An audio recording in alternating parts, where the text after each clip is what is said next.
everyone, welcome back to Immediate Movie Reactions. I am here again after seeing just another day, after seeing a very different movie than the Marvels. This was The Marsh King's Daughter, one that I wanted to get to earlier.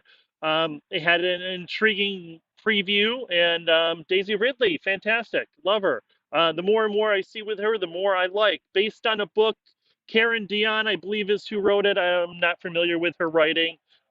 It's strange that this didn't seem to get the press that a movie like Where the Crawdads Sing or Gone Girl or any of that got. So maybe it's not as popular of a book. I don't know.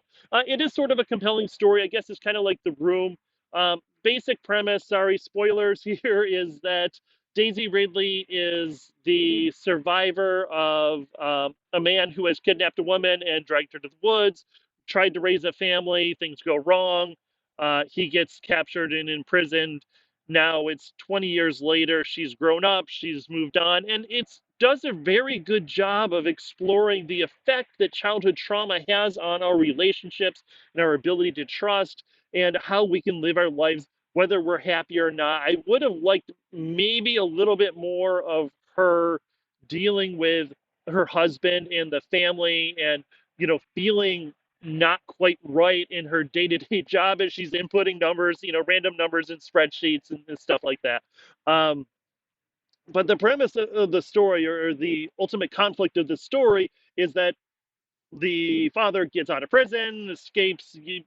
Who knows? It doesn't really quite make sense. He's somehow super heroic in all the things that he can do. But anyways, he has trained her, and now she knows that he's out, and everyone thinks he's dead, and so obviously he's coming. Sort of like a Cape Fear kind of thing, except I think with, and I wasn't a huge fan of this is a very old movie, Cape Fear, right? But there's a constant menace.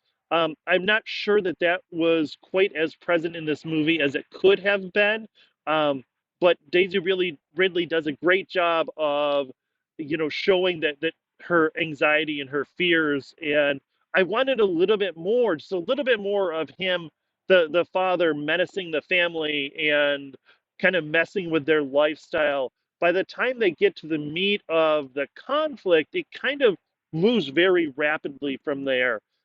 Maybe there's a lot that got cut. It just, movie ended up being too long. I don't know. I didn't feel too long. Like maybe they could have put a little bit more into it. One of the things that I do appreciate, and this is something that I mentioned in one of my recent videos, is the ability of movies to just be silent. And there's a lot of silences. There's a lot of long shots. I was a little thrown at first because the director did a lot of very close-ups of faces, like somebody told him that that was going to be the dramatic way to do it. But there are also some really brilliant, beautiful shots as Daisy Ridley is hunting her father through the woods, trying to protect her family. She's not sure if he's hiding under something, and you see a shot from underneath it as she's approaching. There's just little bits like that that I really appreciated. And I think the issue with this movie is that with Netflix and with Hulu and HBO and all that, there are a bazillion movies kind of just like this. So this doesn't really stand out as a unique or original story.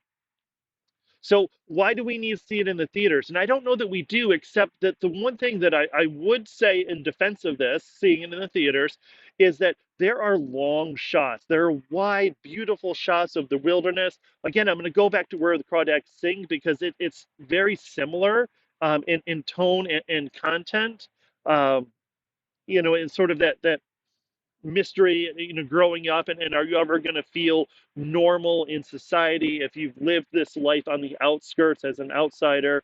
Um, and so for that, I think, the cinematography, all that is beautiful, and I think that is worth seeing in the theater. However, the actual story of it, again, is not something that you need the spectacle, right? It's not the Marvels, right? It's not big set pieces, but it's just a very well told story. I think Daisy Ridley was fantastic. The one complaint that I'm going to have is, um, I do a lot of camping with my kids, right? We go out for 3, 4, 5, whatever day. We go out for a few days at a time. And after like 3 days in the woods, we smell and we're dirty. And so all of these again, where the granddad saying, going back to that, one of the main complaints that I had is that the people were never really very dirty. Their teeth were always clean. Their hair was always combed. Like, I'm sorry, they just would not be able to maintain that level of cleanliness living in basically a shack out in the woods. And I'm not sure where it was. Maybe it was Michigan, somewhere about there. Um, I don't know. I can never get a real handle, and I guess I'm not good about understanding the geography of that. The other thing that was strange is there was a couple that was sitting near us.